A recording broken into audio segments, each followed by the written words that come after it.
নমস্কার বন্ধুরা, চলে আসলাম আজকে আবার একটা নতুন রেসিপি নিয়ে। তো সকালবেলার ভিডিওতে আমি তোমাদেরকে বলেছিলাম এঁচোড় কাটতে কাটতে যে যদি পারি সম্ভব হয় এঁচোড় রান্নার রেসিপিটা আমি তোমাদেরকে দেখাবো। তো বন্ধুরা, আমি এঁচোড় রান্নার রেসিপিটা নিয়ে চলে এসেছি অলরেডি। তো চলো দেখে নাও আমি এঁচোড় রান্নাটা কিভাবে করি। কড়াইতে অলরেডি তেল দিয়ে দিয়েছি, চিংড়ি মাছের নুন হলুদ মাখিয়ে রেখে দিয়েছি, এঁচোড় আর আলুতেও নুন হলুদ মাখিয়ে রেখে দিয়েছি। এবার কড়াইয়ে এই চিংড়ি মাছ কটা দিয়ে ভেজে তুলে নেব।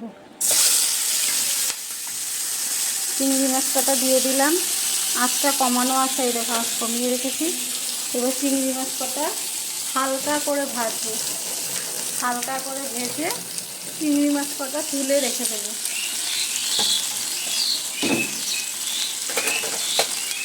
একা হাতে ভিডিও করি আর রান্না করি বন্ধুরা, একটু এদিক ওদিক হয়ে যায়। তোমরা একটু কষ্ট করে বুঝে নিয়ে যদি ভুলভ্রান্তি কিছু হয় তাহলে একটুখানি প্লিজ আমাকে ক্ষমা করে দিও।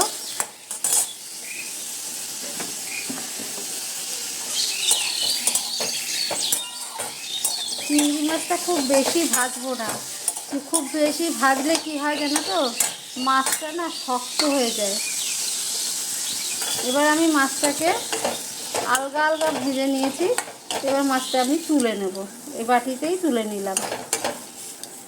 এই দেখো, এই বাটিতে নামিয়ে নিলাম।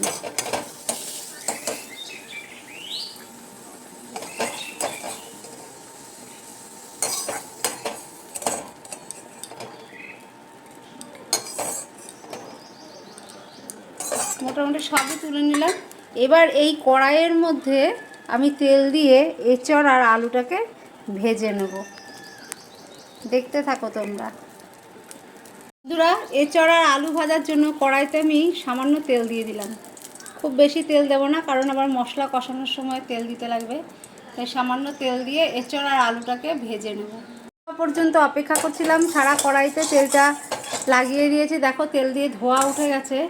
এবার আমি এই নুন হলুদ মাখিয়ে রাখা এঁচোড়গুলো দিয়ে দেবো। এঁচোড় আর আলু প্রথমে আলুগুলো দিয়ে ভেজে নেব, লাল লাল করে ভেজে নিতে হবে। প্রথমে আলুগুলো দিয়ে ভেজে নেব।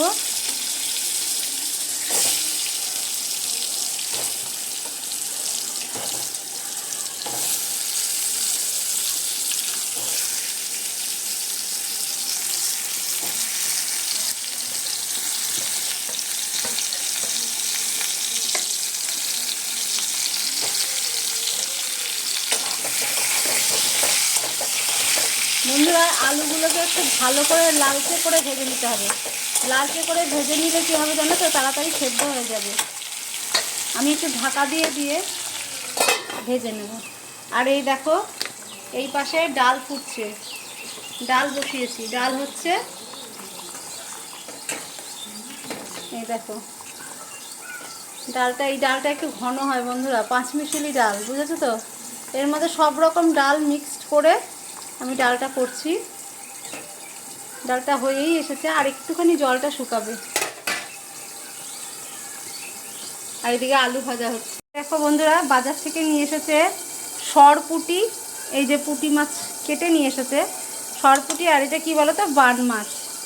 সবই কেটে কেটে কুটে নিয়ে এসছে, আমি পরিষ্কার করে ধুয়ে নিয়েছি। তো এইগুলোও রান্না করব। চিংড়ি মাছ ভেজে রেখেছি, ডাল হচ্ছে, আর আলুটা ভাজা বসিয়েছি, এঁচোড়টা ভাজা করব। দেখো বন্ধুরা, আমার ডালটা রান্না হয়ে গেছে, আর শুকাবো না। এবার বেশি শুকালে নুনটা বেশি লাগবে, কারণ এই থাকলে নুনটা ঠিক থাকবে। আমি গ্যাসটা অফ করে দিচ্ছি, ডালটা কমপ্লিট। এইবার আমি ঢাকাটা তুলে নিই, আলু ভাজাটা কত দূর হয়েছে দেখে নিই। দেখো আলু ভাজাটা লাল লাল করে লালচে লালচে ভাব হয়ে এসেছে। এবার আমি আলু ভাজাটাকেও তুলে দেবো। গ্যাসটাকে একটু কমিয়ে নিই, তাহলে পুড়ে যাবে। এবার আলু ভাজাটাও আমি তুলে রাখবো। এঁচোড় চিংড়ি সবাই রান্না করতে পারো, তবে প্রসেসটা এক একজনের এক এক রকম। আমি যেটা করছি সেটা সম্পূর্ণই আমার পদ্ধতিতে আমি রান্না করছি। তোমাদের যদি ভালো লাগে তোমরা অবশ্যই বাড়িতে ট্রাই করবে, ভালো লাগবে। করে দেখো না, সবার নিয়ম অনুযায়ী রান্না করলে না, এক একজনের নিয়মে রান্না করলে খেতেও ভালো লাগে, একসাথে তো ভালো লাগে না সবসময়। আলু ভাজাগুলো সব তুলে রেখে দিচ্ছি।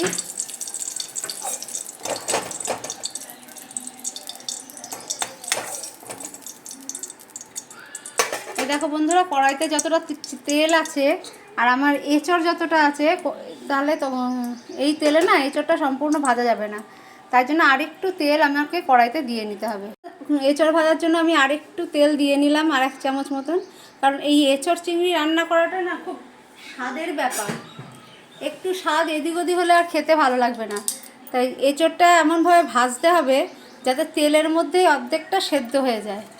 এবার আমি এই তেলে এঁচড়গুলো দিয়ে দিচ্ছি। এই দেখো,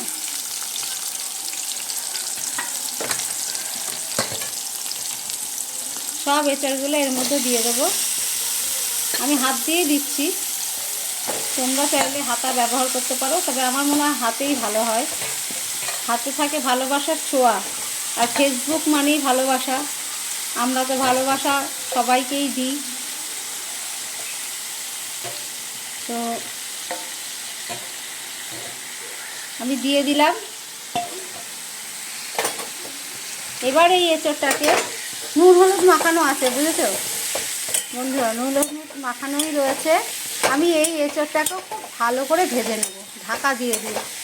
ঢাকা দিয়ে দিয়ে ভাজলে কী হয় জানো তো, তাড়াতাড়ি সেদ্ধ হয়ে যায়, ভাজাটাও ভালো হয় আর খেতেও ভালো লাগে।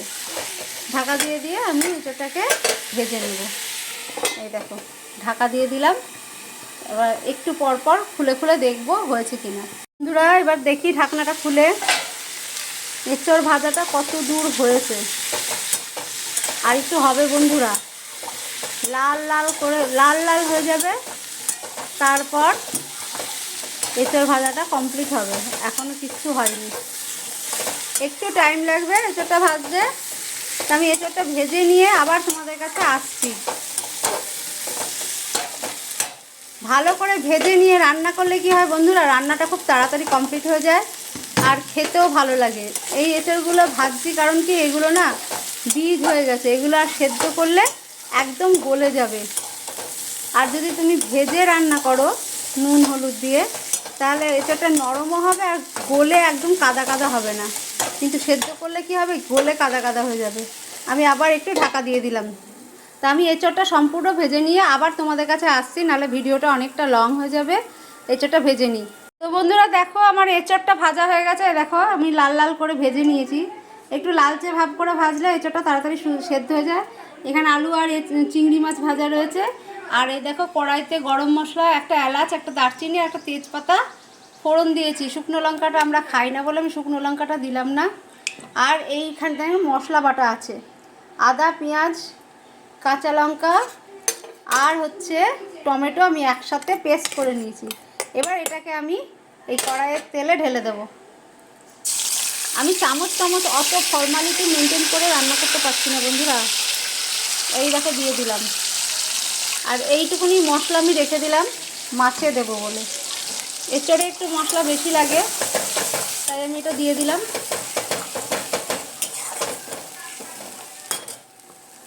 আঁচটা কমানো আছে, আমি বাড়িয়ে দিলাম আঁচটাকে।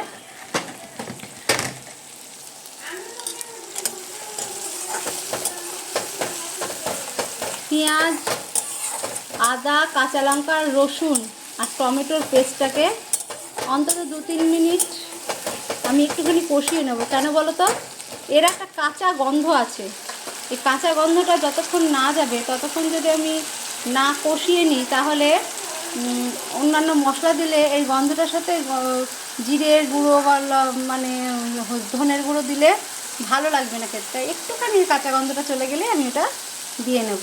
বন্ধুরা দেখো, এই পেঁয়াজ, রসুন, আদা, কাঁচা লঙ্কার যে পেস্টটা আমি দিয়েছিলাম তার থেকে তেল ছেড়ে দিয়েছি, দেখছো তেল ছেড়ে এসছে। এবার আমি দিয়ে দেব এই গুঁড়ো মশলাগুলো, জিরের গুঁড়ো, কাশ্মীরি লঙ্কার গুঁড়ো, হলুদ গুঁড়ো আর নুন, এগুলো একসাথে আমি এর মধ্যে দিয়ে দেবো। বাটিতে লেগে রয়েছে, বাটিটা ধুয়ে খানিকটা জল দিয়ে দেবো এর মধ্যে।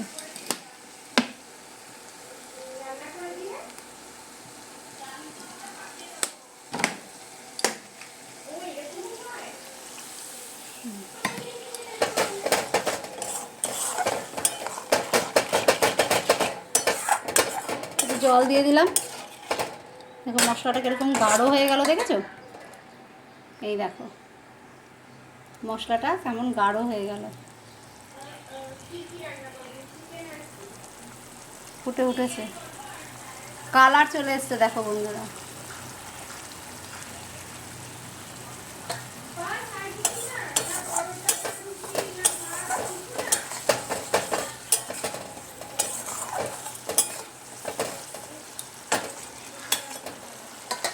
এই দেখো বন্ধুরা, এই বাটিটাতে রয়েছে আমার চিংড়ি মাছ আর আলু ভাজা।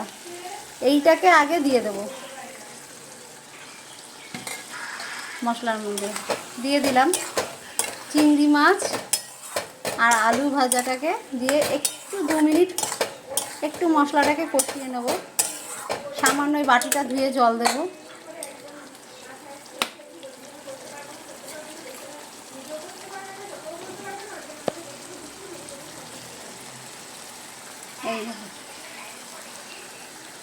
এই দেখো একটু বাটি ধুয়ে জল দিয়ে দিলাম।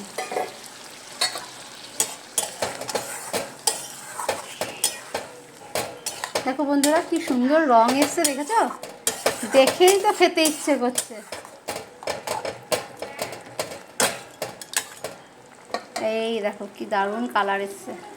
এবার আমি আঁচটা কমিয়ে সামান্য 2-3 মিনিট ঢাকা দিয়ে রাখবো। একটু ঢাকা দেওয়া থাক বন্ধুরা। এবার একটুখানি খুলে দেখি 2 মিনিট পরে। এই দেখো, ওয়াও, আলু আর চিংড়ি মাছটা প্রায় মশলার সাথে মিশে গেছে। এরপরের কাজটা কি বলো তো বন্ধুরা? কে বলতে পারবে বলো? আমি কি রান্না করছি? আমি তো রান্না করছি এঁচড় চিংড়ি। তাহলে এখানে তো শুধু চিংড়ি আর আলু দিয়েছি। আমাকে এবার এই ভাজা এঁচড়গুলো এর ভেতরে দিয়ে দিতে হবে। এই দেখো দিয়ে দিলাম, ভাজা এঁচড় দিয়ে দিলাম। এই গামলাটাকে ধুয়ে খানিকটা জল ঢেলে দিই এর ভিতরে। এই যে এই যে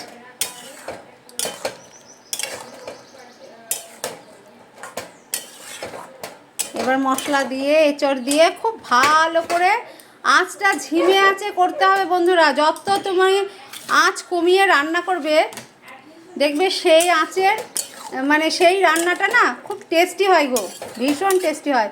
একটু করে দেখবে। আর এই এঁচড়টা একটু মাখা মাখা রান্না হবে, তোমার হচ্ছে ঝোল করবো না। সবসময় তো আর ঝোল ভালো লাগে না।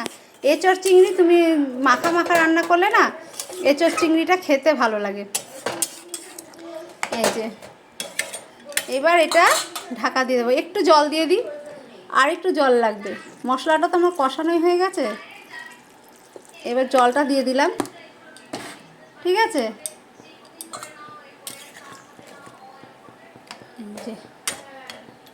এই দেখো জল দিয়ে দিলাম, বেশি জল দিইনি। এবার আঁচটাকে কমিয়ে আমি ঢাকা দিয়ে দিলাম। হোক 5 মিনিট পর আমি আবার আসবো, ততক্ষণে হোক। 5 মিনিট পরে চলে এলাম বন্ধুরা। ঢাকনাটা খুলে দেখি। এই দেখো প্রায় অনেকটাই হয়ে গেছে এঁচড়টা। এবার দেখবো সেদ্ধ হয়েছে কিনা ভালোভাবে।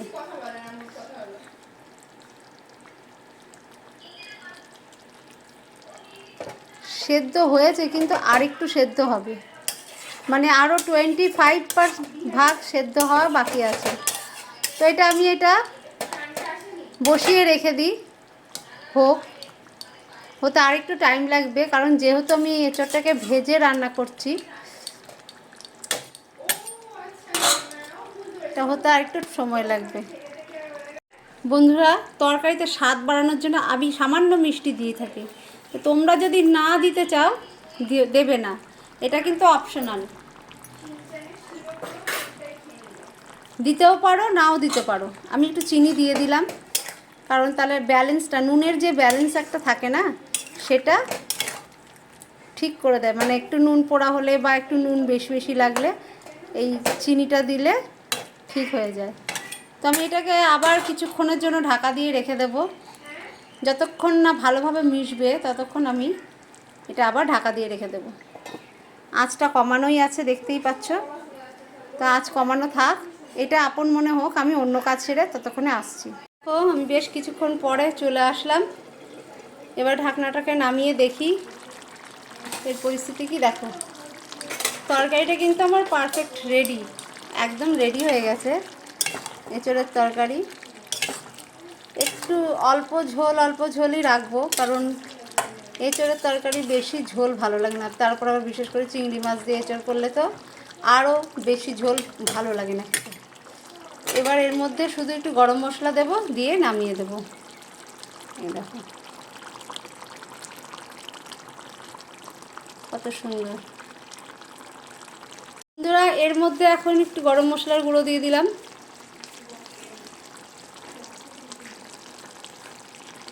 গরম মশলার গুঁড়ো দিয়ে দিলাম। এবার গরম মশলার গুঁড়োটা দিয়ে বেশিক্ষণ, জানোই তো রান্না করতে নেই, আমি এর আগেও বলেছি, একটু মিশিয়ে নিয়ে একটু ঢাকা দিয়ে রেখে তারপরে তরকারিটা অন্য একটা পাত্রে ঢেলে নেব। আমার তা দেখতে পাচ্ছ আমার এঁচোড় চিংড়ি রেডি হয়ে গেছে।